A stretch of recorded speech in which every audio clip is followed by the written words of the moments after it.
Hello, I'm Simon Baldock, your host of Tales from a Very Minor Celebrity, which is a look back at my life in TV and radio and a delve into my celebrity archive, looking back at some of the many interviews I've done over the years and continue to do so to this day as well. This week, it's a bit of a milestone for the podcast, episode 20.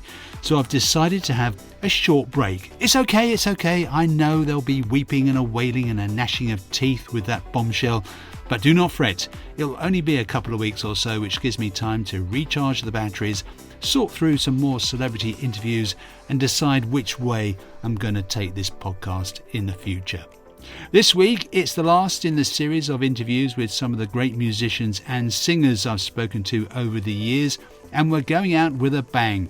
Coming up, some great lead singers of their respective bands and a pianist as well. So coming up, we've got Marti Pellow, former lead singer with Wet Wet Wet, Tony Hadley and Martin Fry, lead singers of Spandau Ballet and ABC respectively, and finally Richard Clayderman as well, which is notable because I had absolutely no idea that he was French until we started the interview.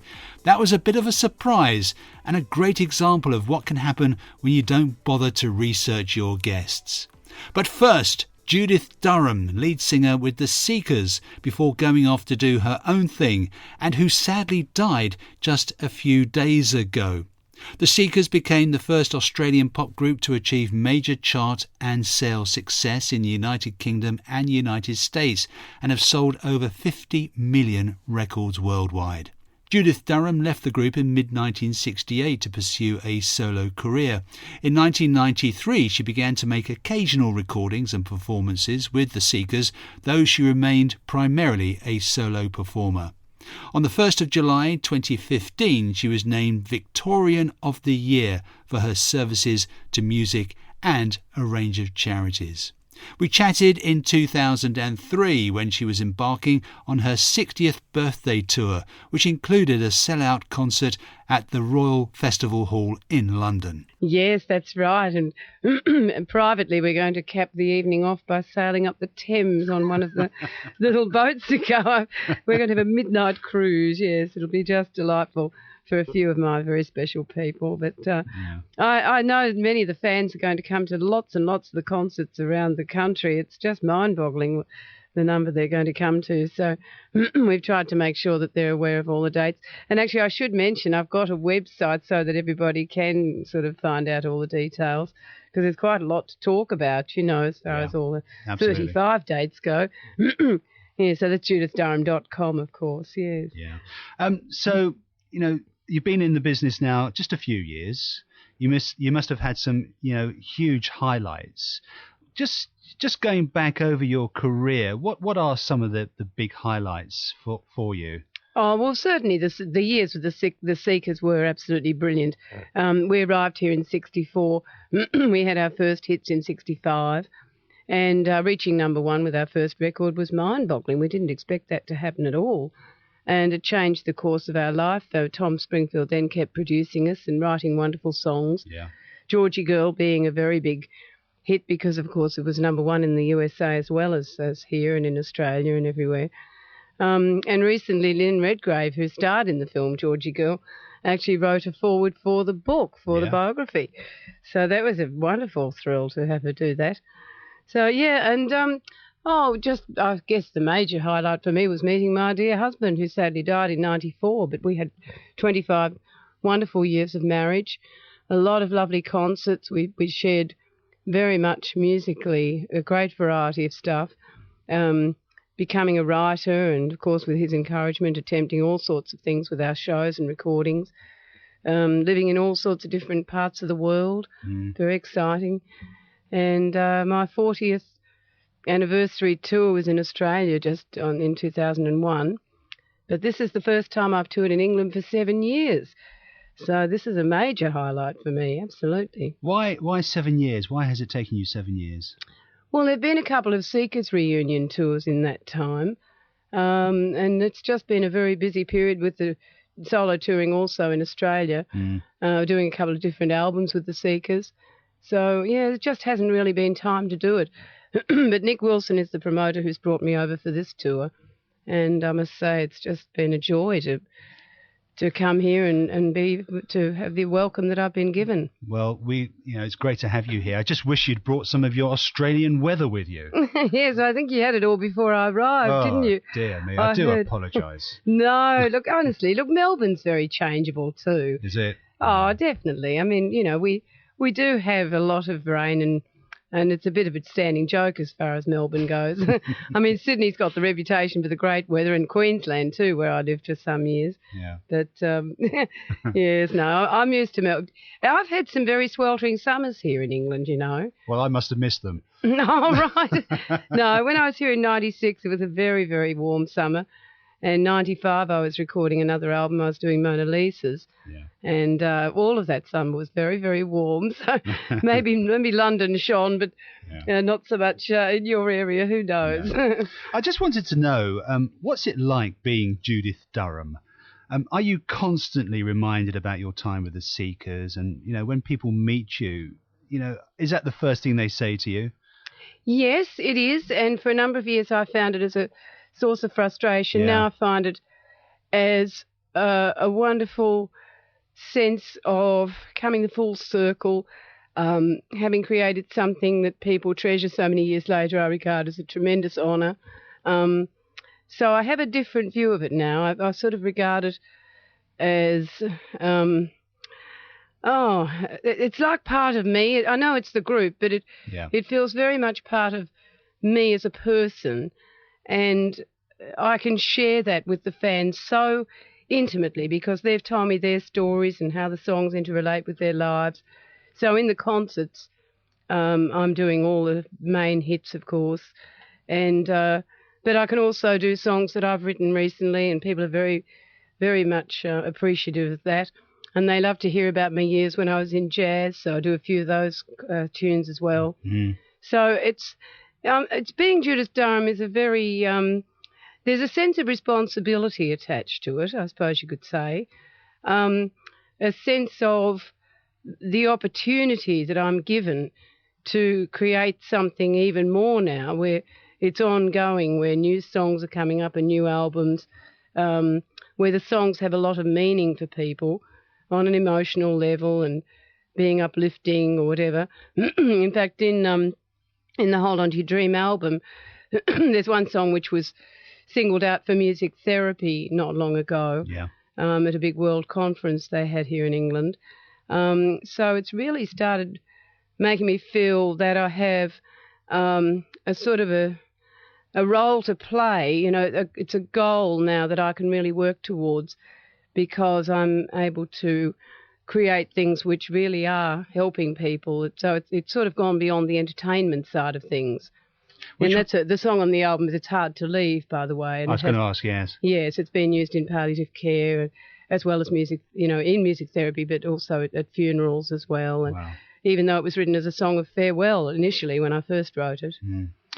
But if you had your professional time over again, your professional career over again, would you have preferred to have been a solo, a successful solo artist or part of the Seekers? Well, it's an interesting question. A few years back, if you'd asked me that, I might have found I was swinging a bit more towards being a solo artist from the outset, because definitely being a Seeker has created a huge something that I have to equate, I can't explain, to sort of justify myself sort of thing, that I'm not doing that all the time. But now I find that I'm able to bring the Seekers into what I do now, and people really appreciate that, and I certainly feel very comfortable about it. So I treasure those songs more and more as the years go by, the main hits like Georgie Girl and The Carnival's Over. I take a lot more pleasure in singing them now even than I did in the 60s. So it seems like becoming 60 years old, maybe you get a lot of answers. Perhaps many people find this in their lives, that all the pieces of the jigsaw kind of fall into place, because now I wouldn't wish the Seekers away for anything. I really think that, where at first I used to think it was a stumbling block, now I think it's just made me strive harder and look for answers which have in fact enriched me as a performer and as a writer, and still able to keep all the Seekers' memories alive for myself as well as for everybody else, rather than try to negate them. You sound very content. Yes, well, I have to say, yes, I'm very fortunate there. But it has taken to this period of my life to, I think, is it after 50 or something? I don't want to put a year on it because it may be different for everybody, but certainly I think I do think it's important to live a long life and to keep to really look at your life as a whole and see how one thing spins off the other. And I do have a sense of commitment contentment because I think to be given the answer of what you're meant to be doing in life and what you should strive for, to be given a goal and to be able to work towards that, it seems to me that's a gift in itself. Even if you never achieve what you're trying for, to just have that inspiration and be given the energy to do it, I think it's terrific. We've talked a lot about your professional career, but what does Judith Durham do when you're not working? How do you relax? Well, I'm pretty work-orientated, actually. I don't take holidays. Really? Yes, I mean, if I really want to relax, I suppose I just sit in front of the TV occasionally, or read a magazine. But usually it'll be a program, if I could possibly watch it, it'll be work-related or it'll be health-related or something where it's a worthwhile expenditure of time. I'm very aware time is our most precious commodity, almost more than money now, really. So usually I'm just constantly looking for sources of information or inspiration or just something that's going to benefit me or benefit somebody else. One of these days I might put my feet up, but I can't see it coming at the moment. Yeah, and you mentioned your husband who sadly died a few years ago. Have you come to terms with that now? It obviously left a big hole in your life. Yes, I do miss Ron very much. I've certainly come to terms with it. I think his attitude was fantastic all through his illness. Motor neurone disease is a pretty terrible illness, really, because it's very fast moving and it's all paralysis of all of our voluntary muscles. So the ability to communicate, of course, because speech is affected very early on in most cases, all that can take place and there's a lot to deal with in a short space of time. But his attitude was very, very positive all the time, and he was concentrating on his spiritual life. And I think that helped me a lot. And, of course, all the wonderful gifts that he gave me just in the way to deal with life and from a music point of view as well as from my own personal difficulties that I used to experience. He helped me enormously. So his warmth and his strength, that will always remain with me, really. So in a sense, there's a gap because he's not physically here, but I'm just concentrating on carrying on that path that we were on together. Judith Durham, thanks very much for joining us. Have a great birthday in July. Mine's on July the 8th. Another Ken series. Yeah, so think about me when you're celebrating. I shall, yeah. Thanks so much, and lots of love to everybody listening. Thanks, Simon.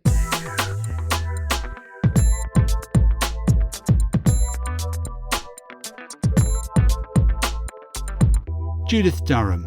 She had asthma when she was born, and at the age of 4 she caught measles, which left her with a lifelong chronic lung disease. She died at the Alfred Hospital in Melbourne on the 5th of August 2022, aged 79, and is going to be given a state funeral by the state of Victoria. Now Marti Pellow. He was lead singer of the Scottish pop group Wet Wet Wet from their formation in 1982 until their split in 1997, and again when they reformed in 2004 to his departure in 2017. He's also recorded albums as a solo artist and performed as an actor in musical theatre productions in both the West End and on Broadway. I spoke to him in around 2001 when he was promoting his first solo album called Smile. This is the second single from your album, your solo album. Indeed, yeah, the first one, Close to You, it did really well. I was really bowled over by the response I've got to it, because it's fair to say I'm treading new water here as a solo artist, but, hopefully the songs will prevail. And they have so far. How do you think you're being received as a solo artist? I think, all I can do is make great records in my eyes and, sing them. And if people want to buy into that, then that's cool by me. You know, because I love to entertain. You know, I'm just old-fashioned singer, me, man. Absolutely. And life after the Wets, what's it like? Well, it's a lot less busier in the car. But I mean, sometimes, I do miss the crack of being in a band. But, I still talk to the rest of the guys. It's fair to say, Oh, absolutely. I mean, because we don't make music, we still talk, it wasn't like that. I was in Wet Wet Wet for 20 years and great times, nothing but great times. And, they were great guys. We made some great music and, had a blast. You've been performing with Wet Wet Wet for so long. Mm-hmm. Is it a different feel when you've got different musicians around you? Well, I mean, different musicians have different spirits and they bring different things, and different energy to the songs as well, and I've changed them a little bit. So if I'm playing some of the Wet Wet Wet songs and, it's different, but at the end of the day, I'm just, I'm singing these songs and you know what? I'm singing them in tune, which is always a bonus. Absolutely. And you are renowned for your voice. You've got a fantastic voice. Thank you very much. Obviously, you've been primed to say that. No, not at all. I speak the truth. And I've always thought you've got a fantastic voice. Oh, thanks very much. Were you trained as a singer or was it just natural? No, I was trained as a painter and decorator. The singing was something that I just did on the side. Well, painting and decorators, they're always singing, aren't they? Well, this is it. The singing painter and decorator of old Clydebank Town, I think I was. To have the gift of song is something that is a wonderful thing. I think as you're growing up and you're singing along to songs that you hear on the radio, and you suddenly think, you know what, that kind of sounds okay. That kind of sounds in tune. And I think when I hooked up with the rest of the guys in Wet Wet Wet, they inspired me to make my dreams become reality, and that's a wonderful thing. But did you have family around you that recognised your talents? Oh, absolutely. My mother was still is a fantastic singer, and she was very much involved in the arts and encouraged us, to become inspired by music. My father was extremely working class, and he was very much believed in getting a trade, but my mother always seemed to push me forward and say, you've got to try this. You have something special, and kind of polish that. And do you go back home a lot? I try and go back as much as possible, because, the business that I'm in can be it's very easy to find yourself on a roll and, and not having balance in your life. And it's very important to me to have balance in my life. And if the pendulum swings any other way, then it starts to rock my world. So it's always a pleasure to get back. But do they treat you differently now? Well, I think, I haven't changed. It's other people's perception towards me. Just because you go on the TV or you're on the front cover of magazines, people really don't quite know how to approach you because their reference points is, oh my God, you're on the TV, or oh, and you think, well, you know what? I'm kind of like, still pretty normal, really. It's just that it's a coat that I put on to entertain. Yeah. And But do you feel as if you're famous? I'm calmly old-fashioned. I kind of think that stars belong in the sky or in Hollywood. I entertain, don't get me wrong, there's nothing better than getting, Hadley, to be appreciated as an entertainer. And when the ladies come along to see me, they can get a little bit excited. Me too, actually. Yes, there are certainly plus sides to fame, I would think. Indeed, there is. And Children in Need Night, as we said earlier, it's a very special night, and you'll be performing your new single. The album is Smile. Okay. And are you smiling again? Aye. I think at this point in my not only in my career but in my life, I'm a little bit more focused on what I want to achieve from it, and just a little bit more at ease. Yeah, pretty much most of the times I've got a smile on my face.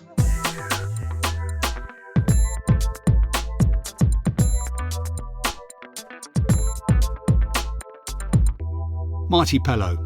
In October 2003, his then ex-bandmates attended his mother's funeral to show support that touched him very much.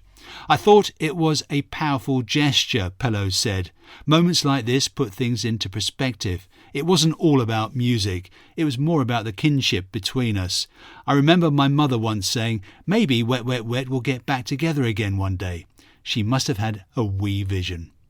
Now, two more frontmen, Tony Hadley from Spandau Ballet and Martin Fry of ABC.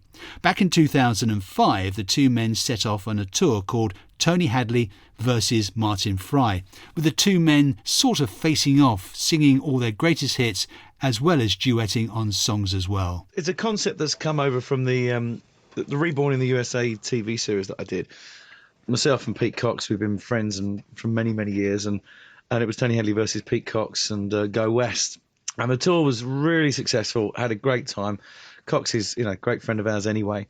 Martin come along to one of the shows and I said, oh, that's fantastic, really enjoyed it. And next minute we start talking about next year, and I said, well, do you fancy doing this, do you want to hook up on this kind of tour? So, Martin, you're not regretting your decision? No way. I mean, there's a healthy competitive edge between me and Tony. There always was. We both started in the early 80s. Yeah. No, it's been a real buzz. This is different. This is different from the ABC shows I've been doing over the last few years, and it's different from the Tony Hadley solo concerts. What can people expect? You gave us a little insight. I'm not going to let Tony leave the stage without singing True or Through the Barricades or Gold, because I like those tunes.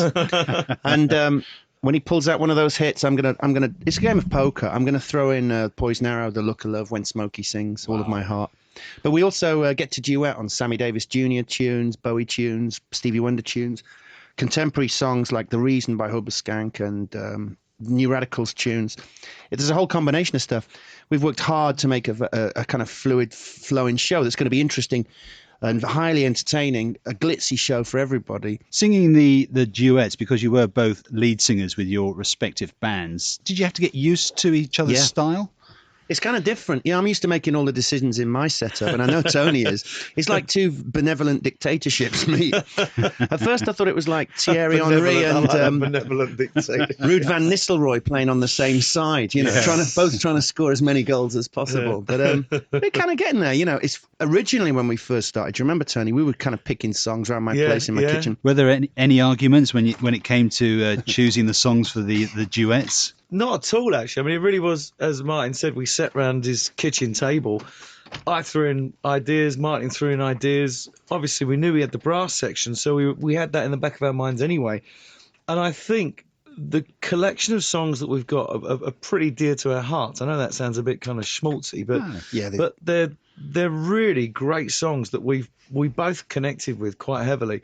So there's not this kind of big disparity in choice between us. We're very much kind of at one with it. Looking ahead, what are you planning to do in the future? More work together? We're going to go and play South America, actually, and and Europe as well.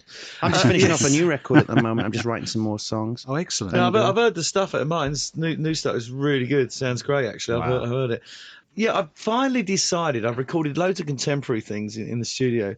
But I finally decided to do a jazz swing album, which I've been threatening to do for years. And people always said, oh, your voice really suits that kind of stuff. And that's it now in June, July. It's been recorded and mixed. It's not going to be Frank Sinatra Mark, 54. I think that's been done too much. So it's a different collection of jazz swing songs. And some of which I might be just sitting there with an acoustic guitar and piano or just a small quartet.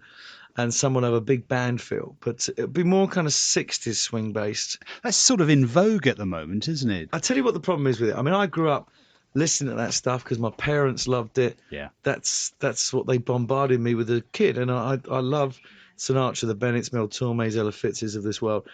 Before Robbie Williams released his swing album, I was at that point thinking of doing it then.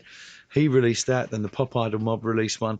And I thought, well, if I carry on like this, I'm never going to release a jazz swing album. So I just decided, you've got Michael Bublé and Jamie Cullum.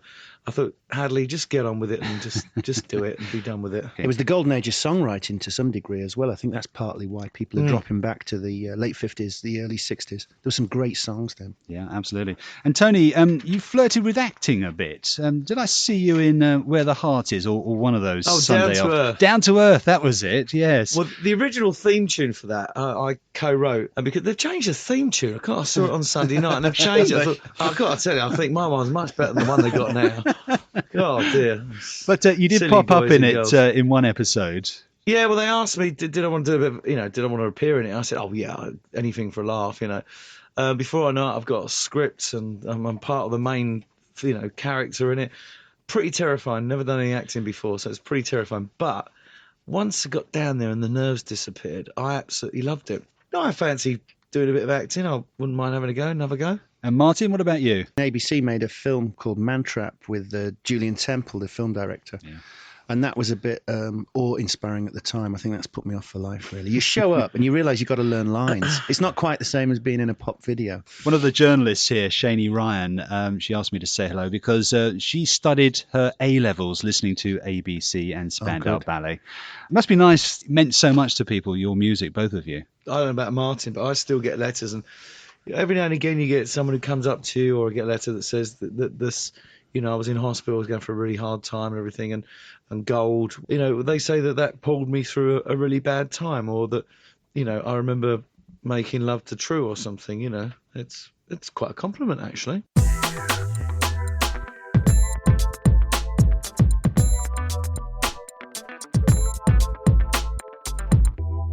Tony Hadley and Martin Fry. Incidentally, I just happened to be searching the internet on the two men and I came across an article in the Daily Express which is advertising an 80s cruise which includes an 11-night sailing complete with performances from Tony Hadley and Martin Fry and also Toya Tapau and Altered Images, hosted by Bruno Brooks and Gary Davis. A must for fans of all things 80s. Now finally for today, Richard Clayderman. Did you know he's French? Well, it was a surprise to me. If he'd kept his real name of Philippe Parget, then I might have guessed. Anyway, he's released numerous albums and sold around 80 million records worldwide. I met him in 2005 and he began by telling me about when he started playing the piano. Well, in fact, I started when I was 5. Wow. And now I am 51. So it's a long time. Yeah. Every day it's a pleasure for me to play, to practice, and even when I am on tour, I have always with me an electric piano, and I practice a lot in my room, in my hotel room, and in my dressing room. It's I need to practice and to play. You perform all over the world. Yeah. Is that something you enjoy doing, because you are away from your family a lot? Yeah, I must say sometimes it's difficult because when I am alone, for example, when I am in China, so it's a little bit difficult to be far from your family, from your house. Yeah, it's not easy. Yeah. You've sold millions of albums as well. That must be very satisfying for you. Yes, it's a nice reward, and I must say that when I started my own career in 1977, my producer told me, if we sell 10,000 copies of these melodies, we will be very happy, and it was a big success after 1 year, and it's a nice reward. Have you any idea how many albums you have sold now? Well, I think it is between 80 or 90 million of albums. It's a lot, yes, especially for a piano player, especially for an instrumentalist. Do you sing ever? No, never. No. Why? Do you have a bad voice? Yes, I think so, and I must say I don't like my voice, and I think if I am singing, it's always a disaster. Is that quite difficult to entertain an audience just sitting down at a piano? Yes, it's very difficult because I'm not like a singer. I don't move. So I am sitting in front of my piano and playing. So I need to be fine with my acoustic piano. I need to be fine with the sound. I always try to bring my sensitiveness.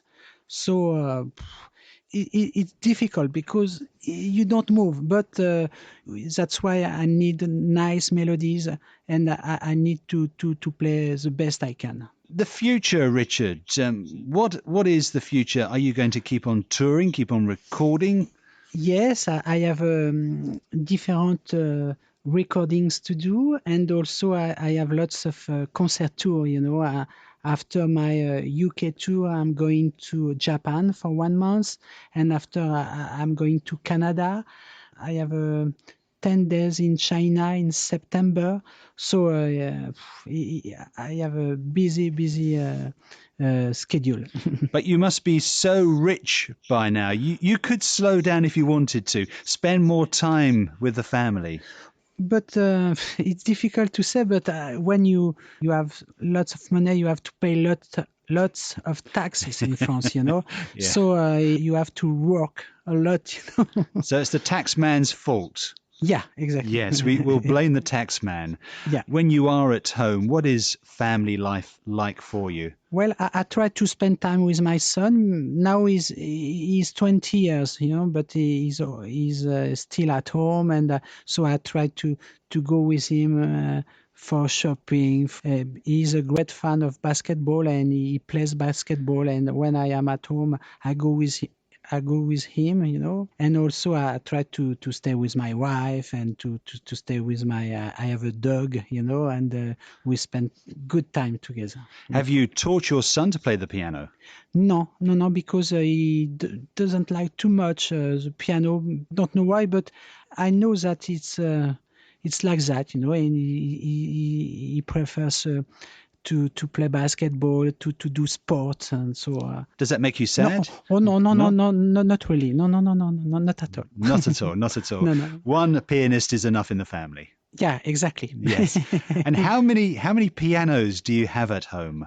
Well, I've got 3 pianos. I have 2 acoustic pianos and 1 electric pianos in order to practice during the night or every morning very early. You know, it's easy, and so I've got 3 pianos now at home. And of course, when we think about famous pianists, Liberace always comes to mind. What was your opinion of Liberace?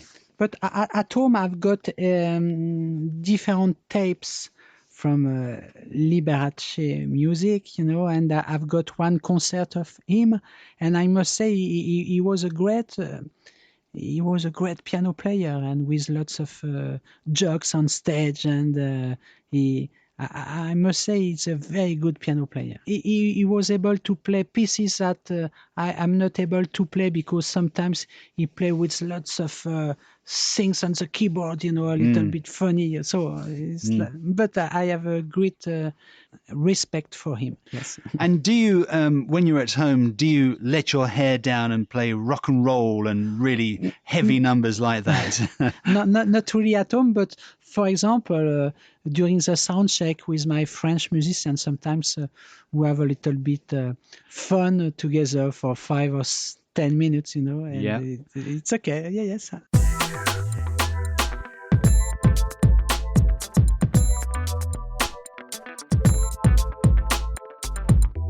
Richard Clayderman. Today he's recorded over 13,000 melodies and has created a new romantic style through a repertoire which combines his trademark originals with classics and pop standards. He is popular in Asia and is noted by the Guinness Book of Records as being the most successful pianist in the world. And that's it for today and for a couple of weeks, as I mentioned earlier. Hope you enjoyed this episode and the past 19 as well. Thank you all for your continued support, and I'll be back very soon with some more tales from a very minor celebrity.